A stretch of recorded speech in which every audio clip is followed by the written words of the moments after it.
बालैरवधूत वेशः। वही सुखदेव जी महाराज पहुंचे सीधा राजा परीक्षित के पास में। जितने भी साधु संत थे सब खड़े हो गए उनको देख करके। प्रेम से बोलिए सुखदेव जी महाराज की जय। सुखदेव जी महाराज का आगमन हो गया वहां पर। राजा परीक्षित ने सुखदेव जी महाराज को प्रणाम किया, उनका चरण धुला और सीधा ही प्रश्न कर दिया। उसके पहले वो बड़ाई करने लगे तो इधर ऋषियों ने रोक दिया, ज्यादा बड़ाई करोगे तो ये ठहरने वाले नहीं हैं, चले जाएंगे। इनको ज्यादा बड़ाई अच्छी नहीं लगती है, ये केवल भगवान की बड़ाई सुनना पसंद करते हैं, अपनी बड़ाई सुनना पसंद नहीं करते। सीधा राजा परीक्षित ने प्रश्न कर दिया, अहम प्रक्षामि संसिद्धिं योगीनां परमं गुरुं पुरुषस्य यत् कार्यं क्रियमाणस्य सर्वथा। हे प्रभु, आपका दुर्लभ दर्शन आज प्राप्त हुआ है। आप केवल यही बताइए, जल्दी मरने वाले पुरुष को क्या करना चाहिए, उसकी मुक्ति कैसे हो। इधर सुखदेव जी महाराज ने कह दिया कि समझो कि तुमको मुक्ति मिल गई।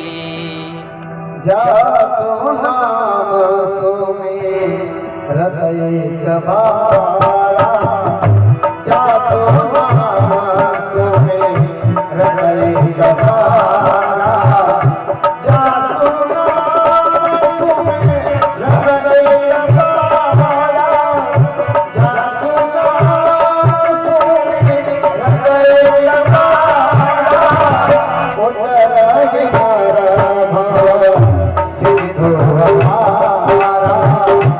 उतर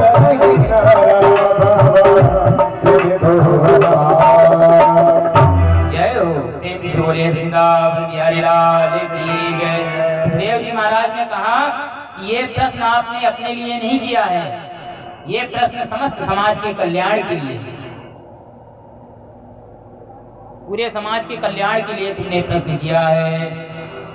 सतयुग में मनुष्यों की आयु 1,00,000 वर्ष होती थी, त्रेता में 10,000 वर्ष होती थी, द्वापर में 1,000 वर्ष तक जीता था, और ये कलयुग में 100 वर्ष की आयु वेद की तरफ से निर्धारित है। लेकिन आज कोई बिरला ही मिलेगा जो 100 साल तक जिंदा रह पाए, वो कोई बिरला ही मिलेगा। इतने में खाने पीने सोने हंसने में जीवन व्यतीत कर देते हैं। जीव जन्म लेता है, थोड़ा सा बड़ा होता है, जन्म लिया, जब गर्भ में रहता है तो भगवान को बहुत याद करता है, भगवान की स्तुति करता है कि हे प्रभु, आप कोई गलती नहीं करूंगा, आप पाप नहीं करूंगा, आप मुझे इस गर्भ से बाहर निकालो। बार बार भगवान की स्तुति करता है तो भगवान दया करके उसको गर्भ से बाहर निकालते हैं, और बाहर आते ही फिर वो सब कुछ भूल जाता है।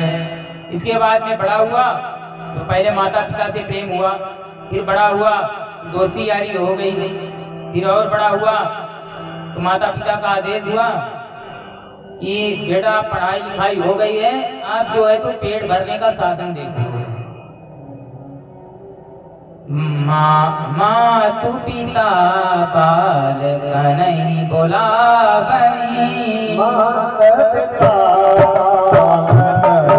बोलावई, उदर भरै सोई घर में सिखावई,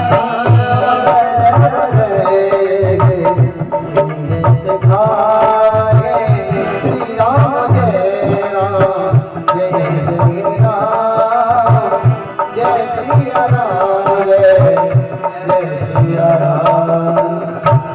तो अब बेटा जा रहा है कमाने के लिए, फिर हो गया शादी हो गई, बाल बच्चे हो गए, और फिर इसके बाद कुछ दिन के बाद में बुढ़ापा आ गया, और जैसे जीव आया था वैसे चला गया। तो बार बार आता है, बार बार जाता है, लेकिन आवागमन का कुछ उसका मिटता नहीं है। मति के तरावे ज्वान जय हो। आवे को मति के तरावे ज्वान बुढ़ापो आवे को, आवे को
चमड़ी को रे जाए गोटे खातो चमड़ी को रे जाए गोटे खातो तेरी गुजरे हुए साथ में बुढ़ाओ आवे बदले सहारे बुढ़ाओ आवे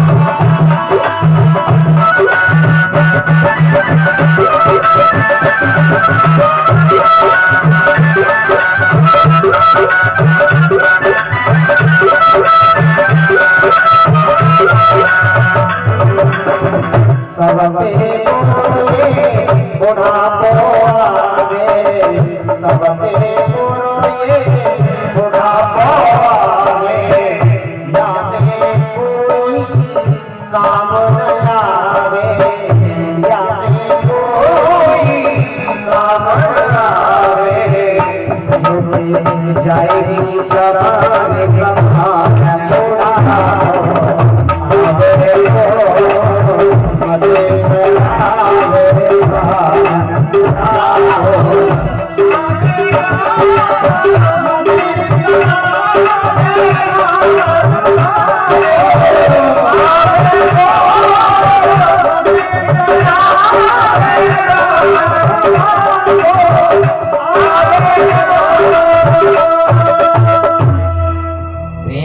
वृंदावन बिहारी लाल की जय। और जोर से बोलना पड़ेगा राधे राधे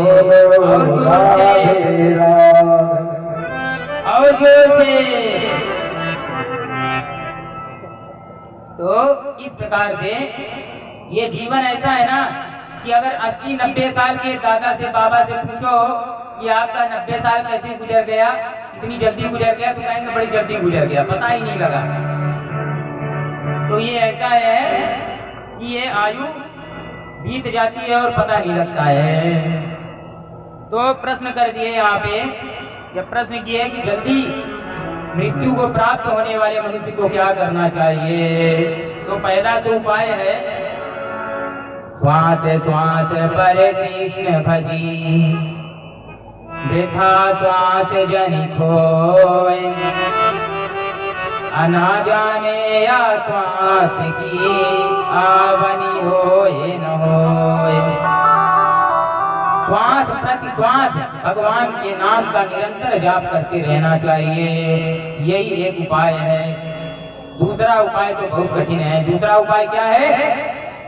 जितासनो जित श्वासो जित संगो जितेंद्रियः। जितासनो माने पहले आसन को जीतो, आसन को जीते फिर योगा प्राणायाम करो। जित श्वासो जित संगो, फिर ये संग है दूसरे का, कभी अधर्मी पुरुषों का संग कभी नहीं करना चाहिए। मैं ऐसे ऐसे आदमियों को देखा हूँ कि एक जो नशा करने वाला होता है तो वो साथी ढूंढता है, कोई नहीं मिलता, तो जो नहीं करता है भाई तो उसको भी नशे में डाल देता है, उसको भी नशा करवा करके तो वो भी नशेड़ी हो जाता है। तो एक तो बात कहूँ कि नशा तो यहाँ नशा जो करने वाले का आना ही हमारे कथा में सख्त मना है। हमने आते ही 3 लोगों का नशा छुड़वाया है और वो पुड़िया वहाँ तंबाकू की पड़ी हुई है, चल करके देख सकते हैं। आते ही वो एक लोग तंबाकू खाना छोड़ दिए, एक लोग गुटखा खाना छोड़ दिए। तो छोड़ दिए कि नहीं? पक्का? ठीक है। हमको तो लगता है कि दवाई है क्या? अच्छा ठीक है, ठीक है। तो नशा बिल्कुल नहीं करना चाहिए। मैं तो ऐसे ऐसे पुरुषों को देखा हूँ शराब पी करके और पड़े हुए हैं, नाली ऊपर से बह रही है। तो शराब का सेवन तो नहीं करना चाहिए, क्योंकि जितने कण उसमें, जितने एल्कोहल के कण उसमें रहते हैं, इतने वर्ष तक जो है तो नर्क में निवास करना पड़ता है। और तो और कांच गला करके पिलाया जाता है। जो शराब पीता है उसको कांच, गर्मा गर्म कांच गर्म करके और वहाँ पिलाते हैं नर्क में। जो तंबाकू खाता है उसको तंबाकू का कीड़ा बनना पड़ता है। तंबाकू में भी कीड़ा हो जाता है ना, वो कीड़ा बनना पड़ता है। इसलिए नशा तो कभी नहीं करना चाहिए। और दुष्ट पुरुषों का संग कभी नहीं करना चाहिए, पापियों का संग कभी नहीं करना चाहिए, क्योंकि जैसा अगर पापियों का संग करोगे तो कैसे न कैसे उसका वो स्वभाव आपके अंदर आ ही जाएगा। तो जित आसनो जित श्वासो जित संगो जितेंद्रिया, इसके बाद इंद्रिय को जीतो अपने।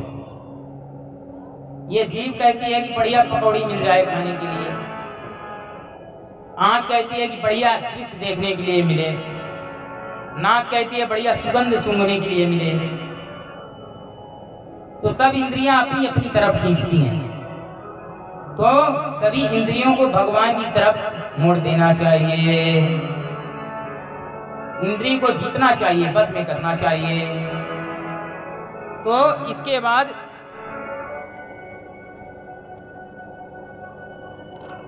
तो इस प्रकार से भगवान का चिंतन करते रहना चाहिए, भगवान का चिंतन करना चाहिए। फिर इसके बाद जब आसन स्थिर हो गया आपका, इंद्रिय को भी जीत लिए, तो भगवान के स्वरूप का ध्यान करना चाहिए। भगवान का स्वरूप कैसा है? एक स्थूल स्वरूप है भगवान का, एक सूक्ष्म स्वरूप है।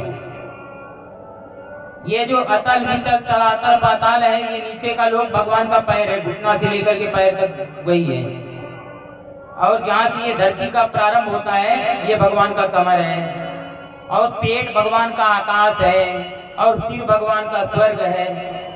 इस प्रकार से और जितने भी पेड़ पौधे हैं सब भगवान के रोए हैं, और जितने भी नाड़ी है, जो नस है, वो नदियां हैं। इस प्रकार से भगवान के स्वरूप का वर्णन किया गया है। जो दांत हैं वो बड़े बड़े पहाड़ हैं भगवान के। भगवान का ऐसा विराट स्वरूप है। तो इस प्रकार से भगवान का चिंतन करना चाहिए, और सवेरे सवेरे उठ जाना चाहिए। सवेरे 5 बजे कौन कौन उठ जाता है? हमारे स्वामी जी की तो आदत है, ये वहाँ वृंदावन में जाते हैं तो ये 3:30 बजे उठ जाते हैं वहाँ। और समस्त इनकी भक्त मंडली भी इन्हीं का अनुसरण करती है। जब ये जाते हैं तो कम से कम 8-10 भगत भी लेकर के जाते हैं। और हमारे यहाँ आश्रम में तो लगातार बस आती रहती है, ज्यादातर हरियाणा पंजाब से बस आती है। और अगर हो सके तो सब जो जितने लोग तैयार होंगे जाने के लिए, तो एक बस यहाँ से भी लेकर के चलना है एक बार।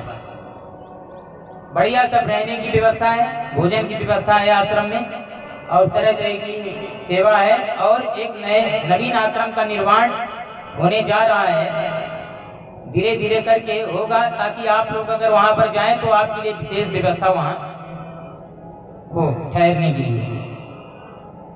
आश्रम का निर्माण होगा विकलांग गाय के लिए, जो बीमार गाय है, निराश्रित गाय है, अपंग गाय है, उसके लिए गौशाला का निर्माण वहाँ पर किया जाएगा। तो सब लोगों को उसमें भी थोड़ा थोड़ा आप लोगों का अंशदान अपेक्षित है, थोड़ा थोड़ा सब लोगों को सहयोग करना है। और हमारा एक सेवा प्रकल्प है कि जहाँ जहाँ हमारी एक टीम है, तो चारा मंगवा करके 1 क्विंटल हरा चारा मंगवा करके वो टीम जाती है प्रतिदिन वहाँ पर। ये कार्य अभी भी जारी है वहाँ पर। तो वो जगह जगह जा करके जहाँ बेसहारा गाय है, तो वहाँ पर थोड़ा सा चारा डाल देते हैं, तो गाय का पेट भर जाता है। ये सेवा भी है। तो ये सब सेवा गाय की चल रही है। तो इस प्रकार से तो उठते ही सवेरे पहले अपने हाथों का दर्शन करना चाहिए। कराग्रे बसते लक्ष्मी, कर मध्य तू सरस्वती, कर मूले तू गोविंद, प्रभाते कर दर्शनम।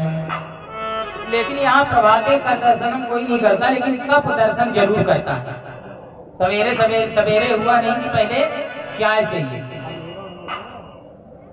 चाय चाहिए है। किसी ने कहा, किसी भाई ने कहा चाय के बारे में कि हम दोस्ती इस तरह से निभाएंगे, नौकरी ना मिले तो बिल्कुल ना घबराएंगे। और स्टेशन के दोनों तरफ चाय की दुकान लगाएंगे और तुम चाय बनाना, हम चाय सिखाएंगे। तो ये बात है भाई, कोई काम छोटा बड़ा नहीं होता है। जो बेरोजगारी है वो है कि हमको कलेक्टर ही बनना है, हमको इंजीनियर ही बनना है, काम कुछ नहीं करना है। यहाँ तो देखो दूसरे कास्ट वाले एक विशेष समुदाय है, सब में उन्हीं का है, कारपेंटर भी वही है, नाई भी वही हो गया, सब कार्य करने में शर्म आती है। तो जो कोई बेरोजगार है तो अपने से बेरोजगारी, इसमें गलती आपकी है, ना भगवान की है और न किसी दूसरे की। कार्य करना चाहिए कुछ ना कुछ, कोई कार्य छोटा बड़ा नहीं होता है। पहले आदमी नौकर बनता है तभी बाद में मालिक बनता है। अगर आप सोचो कि पहले आप मालिक बन जाए तो ऐसा नहीं हो पाएगा। पहले नौकर बनना पड़ेगा, नौकरी करना पड़ेगा, तभी मालिक बन पाओगे। ये बेरोजगारों के लिए है। प्रेम से बोले वृंदावन बिहारी लाल की जय। और